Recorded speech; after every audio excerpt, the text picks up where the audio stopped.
नमस्कार। आज मैं फिर आपके सामने अपराध की एक और घटना लेकर आया हूं। आज के अपराध की घटना हालिया है, बहुत पुरानी नहीं है। आज के अपराध की घटना शुरू करने से पहले कल से प्रारंभ हुए चैत्र नवरात्रि या हिंदू नववर्ष, हिंदू कैलेंडर के नववर्ष के आप सभी लोगों को बधाई देता हूं, शुभकामनाएं देता हूं। कल ही के दिन गुड़ी पड़वा और सिंधी भाइयों के न्यू ईयर चेटी चंद की भी आप सभी लोगों को बधाई और शुभकामनाएं। 9 दिन तक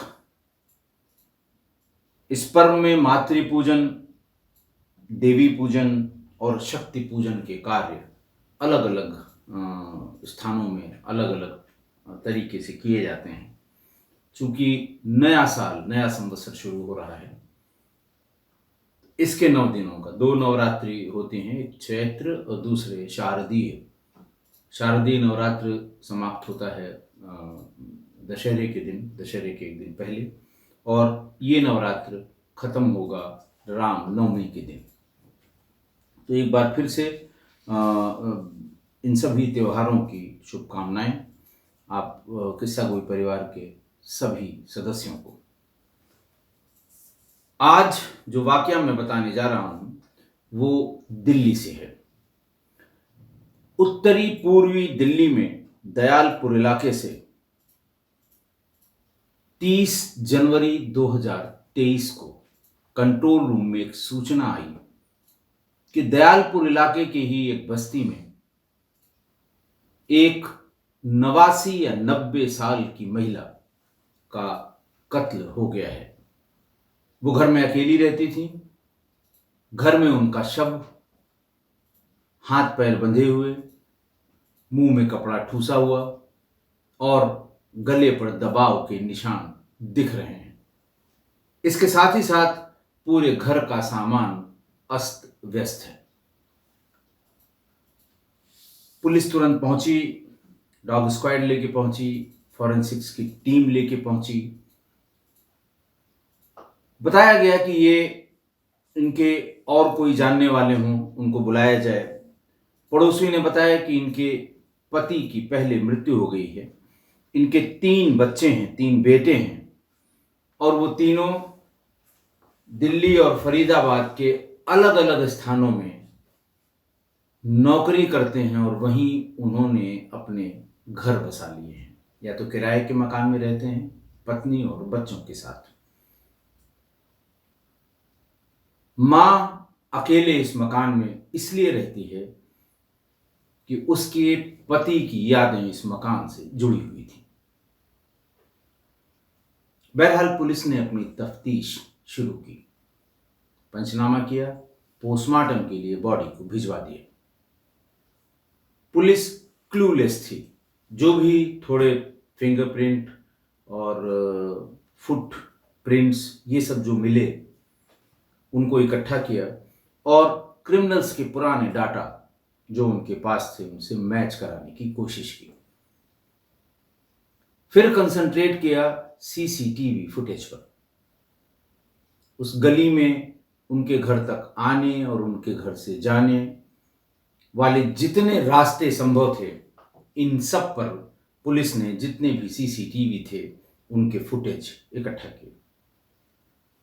रात में करीब 11:30 बजे 3 लोग इनके मकान तक, चूंकि मकान के ठीक सामने कोई सीसीटीवी कैमरा नहीं था, लेकिन अंदाज से कि वो वहां से गए, मकान तक पहुंचे और करीब 45-47 मिनट बाद वो वहां से लौटे।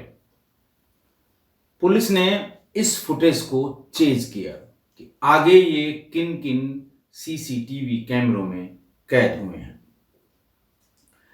बहरहाल उनका जब पीछा करना शुरू किया तो उनका ट्रैक जो मिला वो रामा गार्डन होते हुए करावल नगर तक पहुंच गया। करावल नगर के आगे वो तीनों एक साथ नहीं दिखाई दिए। पुलिस के पास कोई और रास्ता नहीं था। उन तीनों के अलग अलग सीसीटीवी में जो उनकी चाल ढाल पहनावा, उनकी हल्की फुल्की शक्ल, कभी साइड से कभी पीछे से, उनकी प्रिंट निकलवा के पुलिस की दो बड़ी टीमों ने उनको करावल नगर में ढूंढना शुरू किया। करावल नगर में ढूंढते ढूंढते, लोगों से बातचीत करते, लोकल जो बीट के कांस्टेबल्स थे, लोकल बीट का सब इंस्पेक्टर था, जो उसकी लोकल जान पहचान से पता करते करते करीब 2 घंटे में ये बताया कि इनका हुलिया, चलने का स्टाइल, कपड़ा, साइड का जो साइड से दिखते हैं, वेट, हाइट, ये सब 3 लोगों से जो इसी मोहल्ले के हैं उनसे मिलता जुलता है। एक कमल, दूसरा उसका बेटा बादल और कमल का भांजा अशोक। पुलिस ने तीनों के घर पर दबिश दी, रेड की, लेकिन तीनों ही घर से फरार मिले। पुलिस को यह कड़ी जोड़ने में बहुत मेहनत नहीं करनी पड़ी। कितने बजे गए, क्या करते हैं और कितने बजे लौटे, कहाँ तक सीसीटीवी में कैद हुए, उसके बाद कब ये वहां से निकल गए। अब 50% से ज़्यादा पुलिस को ये यकीन था कि कहीं न कहीं से इन तीनों का संबंध उस 90 साल की बुजुर्ग महिला की हत्या से है। लोगों ने बताया कि इनमें से बादल, जो कमल का बेटा है, वो वैशाली मैक्स हॉस्पिटल में हाउस कीपर का काम करता है। परिवार को चलाने भर को तनख्वाह भी मिलती है और ठीक ठाक जीवन स्तर या जीवन यापन वो कर लेता है। बात नहीं समझ में आई कि ये क्या रंजिश हो सकती है, क्या हो सकता है। बहरहाल तीनों के मोबाइल फोन मिल गए।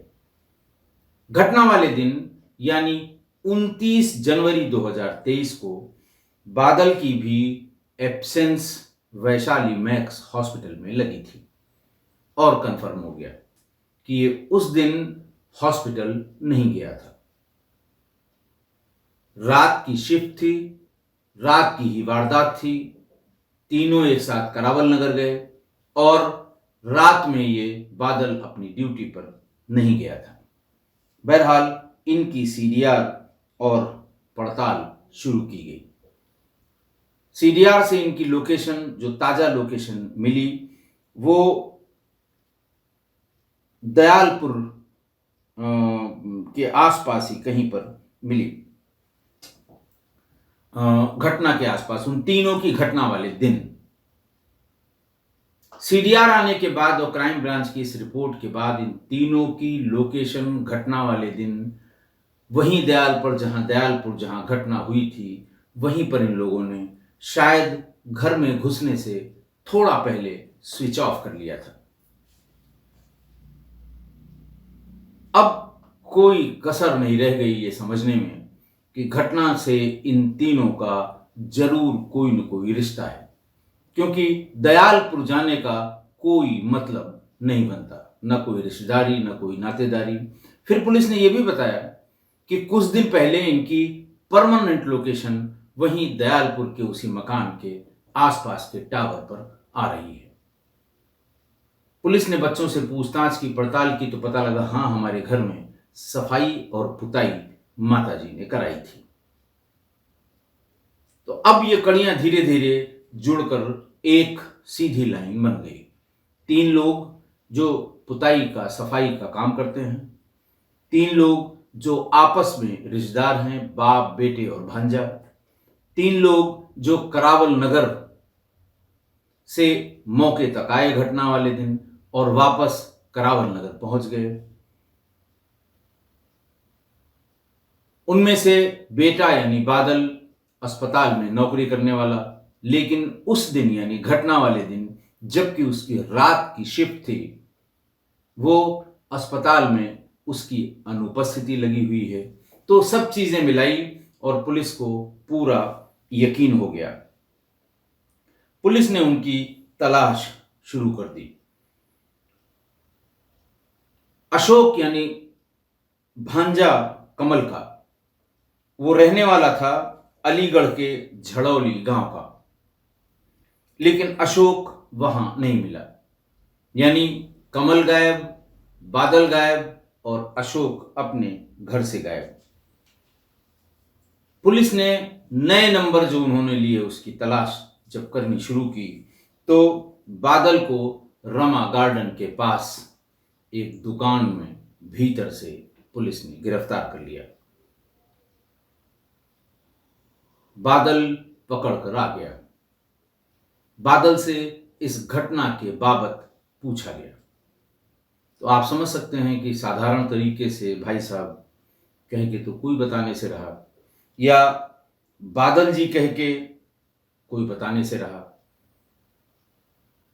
या ये कह के श्रीमान जी घटना वाले दिन आप कहाँ थे तो कोई बताने से रहा। इसलिए पुलिस ने अपना ईस्टमैन करर वाला कार्यक्रम शुरू कर दिया। बहुत देर तक ये कार्यक्रम नहीं करना पड़ा और ऑर्केस्ट्रा बैंड की तरह जब ड्रम, ढोलक, तबला और मॉडर्न इंस्ट्रूमेंट्स एक साथ बजे, थोड़ी ही देर में बादल औकात पर आ गया। उसने बताया कि मैं, मेरे पिता कमल और हमारा ममेरा भाई अशोक, हम तीनों लोग इस घटना में शामिल थे। कुछ पुरानी घटनाएं भी इन लोगों ने बताई। इन्होंने कहा साहब दिवाली से पहले, दिवाली से करीब 1 महीने पहले लोग घरों में रंगाई पुताई का आयोजन करते हैं, या ज़्यादातर लोग दिवाली से पहले घरों को लिपा पुता के साफ कर लेते हैं ताकि दिवाली के दिन जब वो दिया जलाएं तो माँ लक्ष्मी सीधे उन्हीं के घर में आए। सबकी अपनी अपनी व्यथा है, सबकी अपनी अपनी कहानी है कि भाई जब तक साफ सुथरा नहीं रखेंगे लक्ष्मी का पूजन और लक्ष्मी का आना तब तक संभव नहीं है।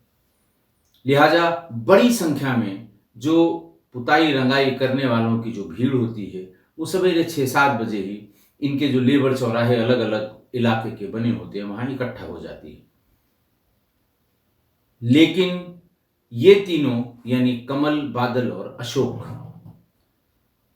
क्योंकि जैसा कि मैंने आपको बताया कि बादल अच्छा खासा हाउसकीपर था, उसे पुताई की या मजदूरी का काम करने की बहुत ज्यादा आवश्यकता नहीं थी।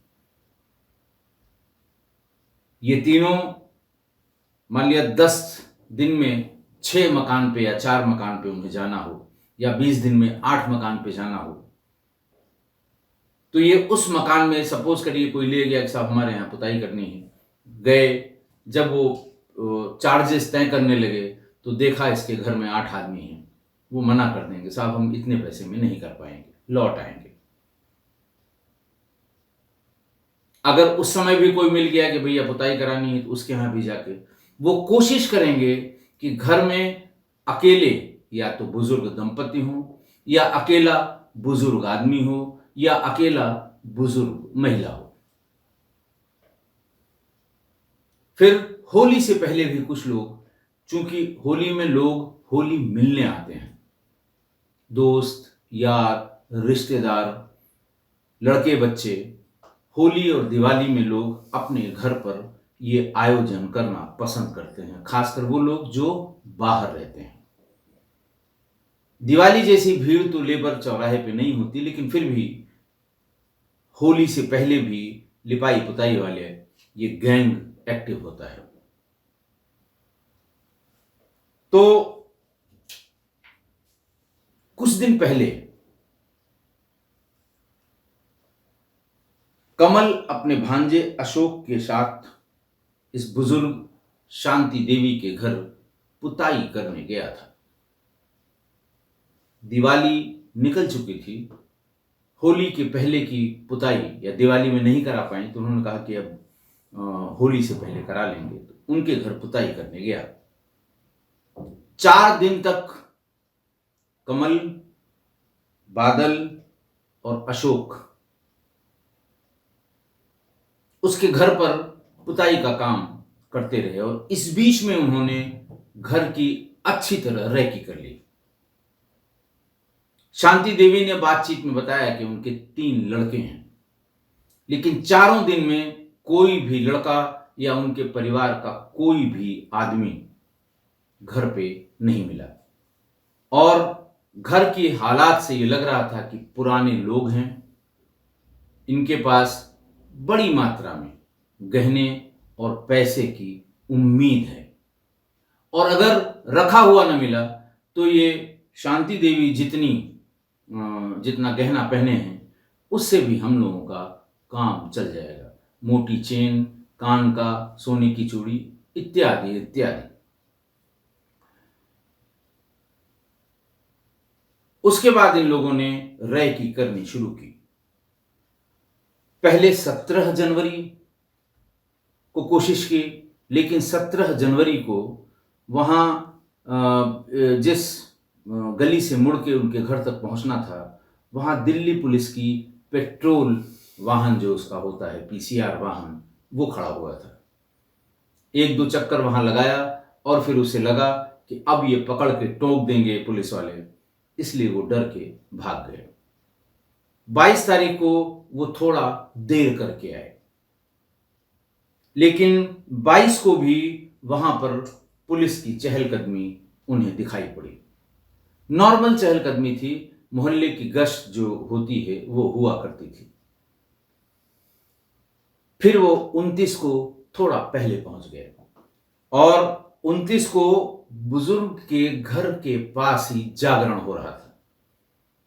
जागरण में आप समझ ही रहे हैं कि बड़े बड़े बॉक्स लगाए जाते हैं, इतना शोर होता है कि जो लोग जागरण में हैं वो तो जगते ही जगते हैं, लेकिन पूरा मोहल्ला बिना जागरण में पार्टिसिपेट किए मजबूरी में जगता रहता है, सो ही नहीं सकता वो। लेकिन धार्मिक आयोजन है, कौन मना करेगा। पुलिस कभी कभी 10 बजे के बाद सुप्रीम कोर्ट के आदेशों का हवाला देकर जाती है, तो वहां लोग जो भक्त लोग हैं वो पुलिस को दौड़ाने लगते हैं कि जागरण ही रोकते हो तुम और कुछ नहीं रोकते हो, इस तरह की बातें। बहरहाल जागरण हो रहा था, जोर जोर शोर हो रहा था। पहले आधे घंटे तक जागरण में जाकर देखा कि ये जागरण कितनी देर और चलेगा। पता लगा ये सुबह 3-4 बजे तक चलना है। ये सीधे शांति देवी के घर गए। पीछे वाला दरवाजा चूंकि ये देख आए थे कि उसको कैसे खोलना है कैसे तोड़ना है, जाकर आराम से दरवाजे के कुंडे को निकाल लिया, मोटे पेचकस की मदद से भीतर दाखिल हो गए।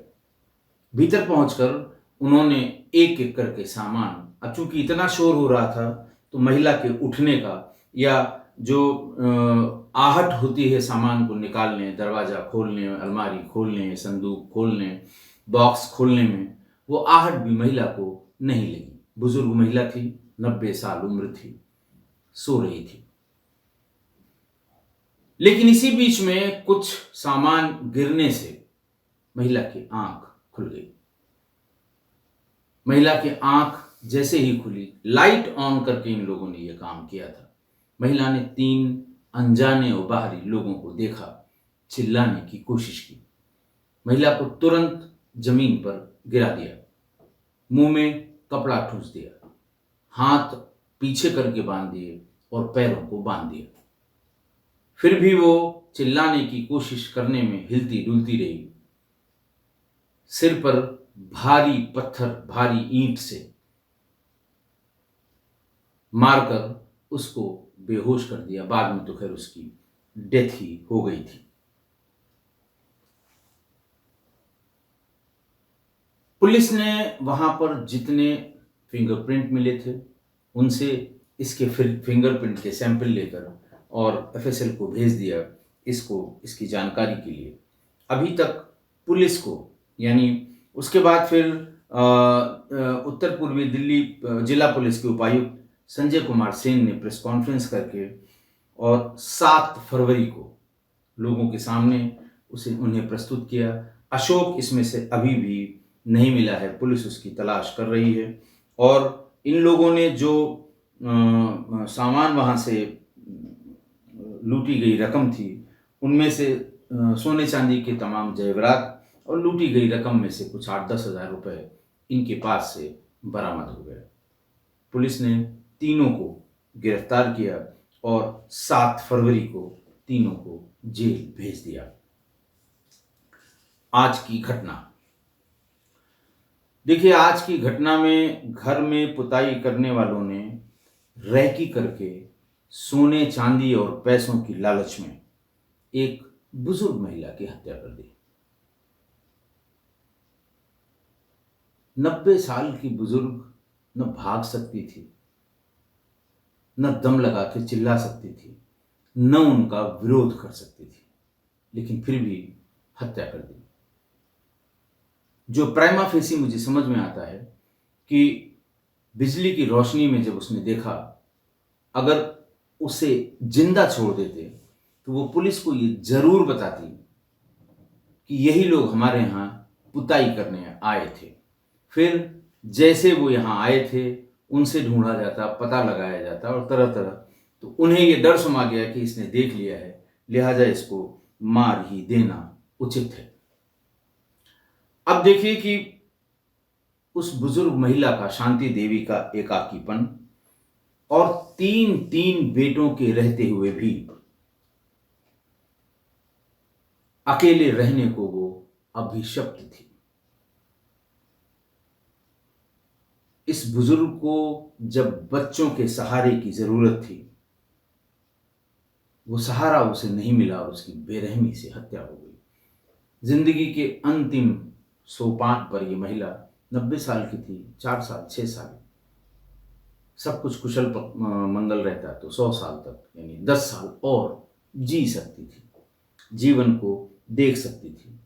महिला के भी जिद ये कि यह मकान मेरे पति ने बनवाया है, इस मकान की ईंट ईंट में मेरी पति की यादें हैं। 2-4 दिन के लिए बच्चों के पास जाती थी, लेकिन वापस इसी मकान में आराम से रहती थी। एक खाना बनाने वाली उसने मेड रख ली थी और एक बर्तन मांजने के लिए वही बर्तन मांज देती थी और इसकी सारी सेवा शुश्रूषा वही करती थी। और हर साल या दूसरे साल वो मकान की सफाई, लिपाई और पुताई कराती थी। बच्चों ने बताया कि उसके पीछे उसका तर्क था कि पिताजी मकान की साफ सफाई और मेंटेनेंस पे बहुत ध्यान रखते थे कि उनका मकान पूरे मोहल्ले में साफ सुथरा और अच्छा दिखना चाहिए। छोटे बेटे ने बताया कि माताजी दिवाली के पहले से ही पुताई करने की जिद कर रही थी। तो हम लोगों ने टालने की गरज से कहा कि क्यों परेशान हो रही हो, हम लोग दिवाली में परिवार के साथ आएंगे, थोड़ा पहले आ जाएंगे, हम पुताई करा लेंगे। लेकिन तीनों में से कोई बेटा दीपावली में अपनी मां के पास नहीं गया। इस बात से शांति देवी दुखी हुई और उन्होंने कहा कि कोई बात नहीं है, हम होली के पहले इसकी पुताई जरूर करा लेंगे। हो सकता है तुम में से कोई होली के पहले बच्चों और पत्नियों के साथ यहाँ आए, बच्चे बड़े हो रहे हैं, अगर घर गंदा बेतरतीब होगा तो बच्चे क्या कहेंगे कि हमारा घर या हमारे पिता का घर कितना गंदा रहता है। बहरहाल ये उस माँ के मन की पीड़ा थी जो बच्चों से कह के उसने कोशिश की। वो दबाव ये बना रही थी कि तुम किसी आसपास के अपने दोस्त से कह दो, वो 3-4 पुताई वाले भिजवा दें, क्योंकि मैं वहां तक जा नहीं सकती घर छोड़ के, भिजवा दें, हम सब कर लेंगे नौकरों के सहारे। ये सब भी टालते रहे। एक दिन जब वो बाहर निकली तो पड़ोस का एक लड़का दिखा, उससे कहा कि तुम लेबर चौराहे पे चले जाओ और 2-3 पुताई करने वालों को ले आओ। बच्चे नहीं सुन रहे हैं, मैं खुद इसकी पुताई करा लेंगे, हम करा लेंगे, क्योंकि बच्चों ने डांट डपट कर मना कर दिया था। और इस बार तो ये भी कह दिया कि हम कतई होली में नहीं आएंगे, हमारे बच्चे वहां जाने को तैयार नहीं हैं, बच्चे हमारे पढ़ रहे हैं, जाएंगे वहां स्कूल का नुकसान होगा। इस तरह के बहाने जो सामान्य रूप से बनाए जाते हैं वो बनाए बनाए बच्चों ने, उनके तीनों लड़कों ने। मैंने आपको बताया था कि होली दिवाली से पहले ये मजदूर इकट्ठा होते हैं, क्योंकि वो मजदूरी की गारंटी होती है, दिन दिन भर बैठना नहीं पड़ता। सभी लोग अपने अपने घर के लिपाई पुताई कराते हैं और एक दिन में किसी का काम पूरा नहीं होता। एक बार अगर कोई काम उसको मिल गया तो 3-4 दिन की उसे फुर्सत हो जाती है और पैसा मिल जाता है कि उसका भी त्योहार बन जाता है। लेकिन इसी में कुछ आपराधिक व्यक्ति होते हैं, उनका काम पुताई से पैसा लेना, या ये कह लें कि वो इतने गरीब नहीं होते कि उन्हें पुताई के पैसे से ही अपना खर्च चलाना है या त्योहार चलाना है, बल्कि वो आपराधिक मानसिकता के लोग होते हैं। उन्हें इसी सीजन में अपना टारगेट चूज करना है और मौका देखकर वहां पर हाथ साफ कर देना है। चोरी करने की नीयत है, लेकिन अगर चोरी करने में रास्ते में कोई बाधा बना तो उसे निपटाने में भी इन लोगों को जरा सी भी हिचक नहीं होती है। देखिए, कल अपराध के एक घटना में मैंने बताया था कि किस तरह से एक नए किराएदार ने 7-8 महीने मकान मालिक के घर में रह के उसके कॉन्फिडेंस को विनोवर किया और फिर उसकी हत्या करके सारे जेवरात लेके भाग गई। कारण ये था कि वो अनवेरिफाइड किराएदार था, जिसका कोई वेरिफिकेशन नहीं हुआ था। इसीलिए पुलिस को उस घटना में भी तमाम दिक्कत झेलनी पड़ी थी। और कल ही मैंने बताया था कि ऐसे लोग, किराएदार, नौकर, ड्राइवर, पुताई वाले, रिपेयरिंग वाले, मकान बनाने वाले, इनसे जब तक इनका वेरिफिकेशन, और ऐसा नहीं कि वेरिफिकेशन आप थाने पे जाके और ऐसा करके वैसा करके, कोई दिक्कत नहीं है। आप उनको ले आए हैं घर में, उनसे आपने तय कर लिया कितना पैसा देंगे, इतना पैसा पर डे के हिसाब से देंगे। उसके बाद उनकी फोटो अपने मोबाइल पर ले लीजिए। जो लड़का इस शांति देवी के यहाँ उन मजदूरों को लेकर आया था, अगर उसने ध्यान दिया होता और तीनों की मोबाइल में फोटो कैद कर ली होती तो इतनी मशक्कत पुलिस को नहीं करनी होती और हो सकता है घटना ही नहीं होती। क्योंकि वो जो कहावत है वो बिल्कुल सही है, चोर की दाढ़ी में तिनका। आप देखिए, 2 अटेम्प्ट किए हैं इन्होंने, 22 को और 17 को, जनवरी को। लेकिन सिर्फ पुलिस वहां दूसरे काम से खड़ी हुई थी, रेगुलर ड्यूटी में खड़ी हुई थी, इनकी हिम्मत नहीं पड़ी। और अगर फोटो खिंची हुई होती तो कभी ऐसा करने की हिम्मत न होती कि हमारी फोटो किसी न किसी के पास है। तो कल वाली घटना में अनवेरिफाइड किराएदार ने इतनी बड़ी घटना की और उस 78 साल की महिला की हत्या कर दी। तो इसलिए आप जब भी अपने यहां किसी मजदूर, अगर किसी प्लेसमेंट एजेंसी से आप ड्राइवर और नौकर, घर में काम करने वाली बाई, इन लोगों का कोई आप घर में आने देते हैं तो प्लेसमेंट एजेंसी जो आपको इनकी आइडेंटिटी के बारे में देती है उसको वेरीफाई जरूर कर लें। और टेम्परेरी लोग 10 दिन के लिए, 15 दिन के, 20 दिन के लिए जो आ रहे हैं, उनकी फोटो अपनी मोबाइल में ले लें, उनसे उनका आधार कार्ड मांग लें।